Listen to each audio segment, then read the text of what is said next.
Welcome to मंजिल। आज की इस वीडियो में मैं आपके साथ शेयर करने वाली हूँ कनाडा स्टडी वीज़ा को लेकर उसके analysation and trends. So as पर अगर मैं बात करूँ कनाडा स्टडी वीज़ा को लेकर, सो जो क्वेश्चंस और राइट नाउ जो लेटेस्ट अपडेट चल रहा है वो ये है कि स्टूडेंट्स पूछ रहे हैं कि बैक टू नॉर्मल कब होगा सब कुछ, या फिर कनाडा कभी बैक टू नॉर्मल होने वाला है इन दिनों में, या फिर क्यूबेक को लेकर क्या सिनेरियो है। क्योंकि आजकल क्यूबेक एक डिफरेंट टॉपिक बना हुआ है, सेपरेट टॉपिक बना हुआ है अगर मैं कनाडा की बात करूं, क्योंकि इसका जो भी प्रॉब्लम्स हैं हम सब जानते हैं। तो इसके बारे में एक अलग से हम अपडेशन देते हैं, तो इसके बारे में भी डिस्कस करेंगे और ये भी डिस्कस करेंगे कि कनाडा जो है वो कब तक बैक टू नॉर्मल होने वाला है। सो इस चैनल के साथ बने रहिए और अगर आपको इसी तरह से अपडेशन चाहिए तो इस चैनल को सब्सक्राइब भी कीजिए और शेयर भी कीजिए।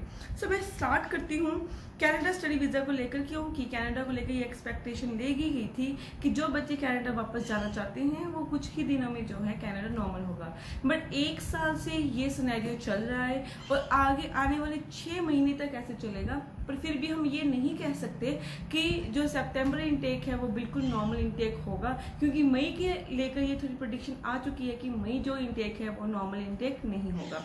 सो यहाँ पे क्या होता है, क्योंकि जो मई इनटेक है उसमें हमारी जो फाइल्स लग चुकी हैं, बट प्रॉब्लम इज दिस कि उसमें जो ऑनलाइन क्लासेस की जो प्रोबेबिलिटी है, जो परसेंटेज है वो काफ़ी ज़्यादा है और हमें पता ही है कि वो ऑनलाइन क्लासेस होंगे।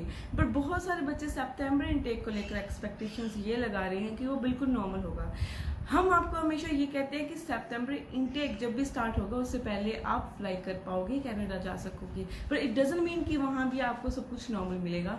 ये भी हो सकता है कि वहाँ पे आपको जो है ऑनलाइन क्लासेस लगानी पड़ जाए, क्योंकि जब भी ये लॉकडाउन की बातें आती हैं या फिर कोविड की बातें आती हैं तो कुछ भी फ्लक्चुएट हो जाता है। अब इसका परफेक्ट एग्जांपल ये है कि जनवरी और फरवरी जो है बिल्कुल ही नॉर्मल चल रहा था, इसका ट्रेंड भी अच्छा चल रहा था, रिजल्ट्स भी आ रहे थे, पीपीआर भी हो रही थी, स्टैंपिंग भी बहुत फास्ट हो रही थी। बट आउट ऑफ सडन जो भी ये इंडिया में कोविड केसेस राइज हुए हैं या फिर बढ़े हैं, उसके कारण जो है उसकी स्टैंपिंग पर थोड़ा सा फर्क पड़ा है और स्टैंपिंग जो है वो स्लो हो चुकी है, जिसकी वजह से जो रिजल्ट्स है वो भी डिले हो रही है। क्योंकि अगर स्टैंपिंग लेट हो रही है, वहाँ पे काम करने वाला कम है, तो फाइल लेट जाएगी तो फाइल रिटर्न भी जो है वो लेट आएगी। सो इसी तरह से जो है वो प्रोसेसिंग थोड़ी सी डिले हो रही है। सो अगर हमें लगता है कि आपको लगता है कि कभी ना कभी आप जो है कनाडा की वेट कर रहे हैं फाइलिंग के लिए, अभी नहीं अप्लाई करना चाहते क्योंकि जो है प्रोसेसिंग लेट या फिर ऑनलाइन क्लासेस नहीं लगाना चाहते, तो मैं आपको यहाँ पे बिल्कुल क्लियर कर देती हूँ कि कोविड की सिचुएशन के साथ जीना सीखना पड़ेगा, उसके साथ ही एडजस्ट करना सीखना पड़ेगा। क्योंकि कब फ्लक्चुएशन होकर कब नॉर्मल हो जाता है, बिल्कुल नॉर्मल नहीं होता, बट जो है प्रोसेसिंग फास्ट हो जाती है, और कब जो है फिर से स्लो हो जाती है हम नहीं कह सकते। डिपेंड्स अपॉन गवर्नमेंट, कब उसकी गवर्नमेंट डिक्लेयर कर दे कि केसेस ज़्यादा है, कब डिक्लेयर कर दे ठीक है।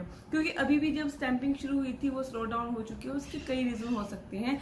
मेनली अगर हम बात करें 2 ही रीज़न है। सबसे पहला रीज़न तो हमें मालूम है कोविड-19 के केसेस के बढ़ते हुए जो रेशियो है उसे देखकर स्लो कर दी गई है, और दूसरा वहाँ से जो है पीपीआर बहुत ज़्यादा हो चुकी थी कनाडा की तरफ से, तो उन्होंने स्लो कर दिया, क्योंकि वहाँ की पीपीआर जो ज़्यादा हो रही है, क्योंकि पिछले इनटेक वाले भी जा रहे हैं, जनवरी इनटेक वाले भी जा रहे हैं, और उसके बाद अब तो क्यूबेक भी खुलने लगा है, तो क्यूबेक के भी पीपीआर जाएंगे, तो उसकी वजह से भी स्टैंपिंग स्लो हो सकती है। क्योंकि फाइल जो है वो नंबर्स, जो उसका फाइल्स का नंबर्स है वो बहुत बढ़ चुका है।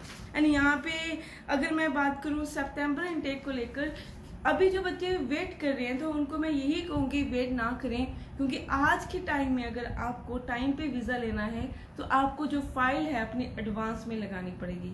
Yes guys, this is truth कि अगर आप टाइम पे वीज़ा लेना चाहते हो तो आपको अपनी फाइल जो है वो एडवांस में लेना चाहिए, तभी आपकी जो है टाइम पे वीज़ा आएगा।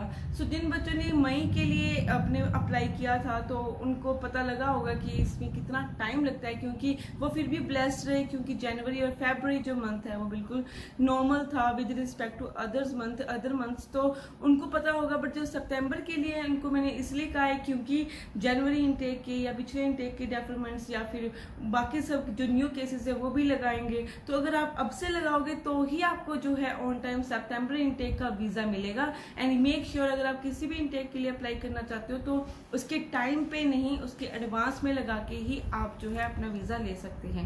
एंड अगर मैं बात करूँ क्यूबेक के, तो क्यूबेक के 31 मार्च को जितने भी एलिगेशंस थे वो कंप्लीट हो चुके हैं। एंड अगर रिजल्ट्स की बात करें तो 2-3 बच्चों के रिजल्ट्स देखने को मिले हैं, बट उनका जो रिजल्ट आया है वो रिफ्यूजल आई है। बट रिजल्ट जो है वो आ गया था, उनको एटलीस्ट क्लियर तो हुआ कि हम आगे अप्लाई करें, रुके या क्या करें। बट जो भी बाकी प्रोसीडिंग्स हैं उनमें अभी 1-2-3 हफ्ते या फिर ये मैं अप्रैल का मंथ कहूँ, इसमें पता लग जाएगा कि कितने बच्चों की जो है वो रिजल्ट्स पॉजिटिव आने वाले हैं या नेगेटिव आने वाले हैं। एंड उसके अलावा जाते जाते मैं आपको सिर्फ एक ही बात कहना चाहूँगी, अगर आपने एडवांस में अपनी सीट सेव करनी है, चाहे वो कौन सा भी इनटेक है, कौन सा भी कॉलेज है या कोर्स है, प्लीज़ उसको जो है पहले से अप्लाई करना। क्योंकि राइट नाउ जो हम कह सकते हैं बिल्कुल ये चीज़ हमारे पास फिक्स नहीं होती कि कितना टाइम लगता है एक फाइल को प्रोसेस होने के कारण, और इतना टाइम वेट करने के बाद भी अगर रिफ्यूजल आ जाती है तो फिर प्रॉब्लम क्रिएट होती है। सो जो बच्चे कोविड खत्म होने का वेट कर रहे थे, बैक टू नॉर्मल होने का वेट कर रहे थे, उनको मैं यही कहूँगी नॉर्मल होने का वेट ना करें, अपनी जो है प्रोफाइल्स या फाइल्स लगाएं, क्योंकि PSW तो आपको वैसे भी मिल जाएगा, और जितना आप डिले करोगे उतना आपकी जो है गैप सिनेरियो बढ़ते रहेंगे। ज़्यादा जानकारी के लिए नीचे दिए गए नंबर्स पे कॉल भी कर सकते हैं या हमें विजिट भी कर सकते हैं। Thank you.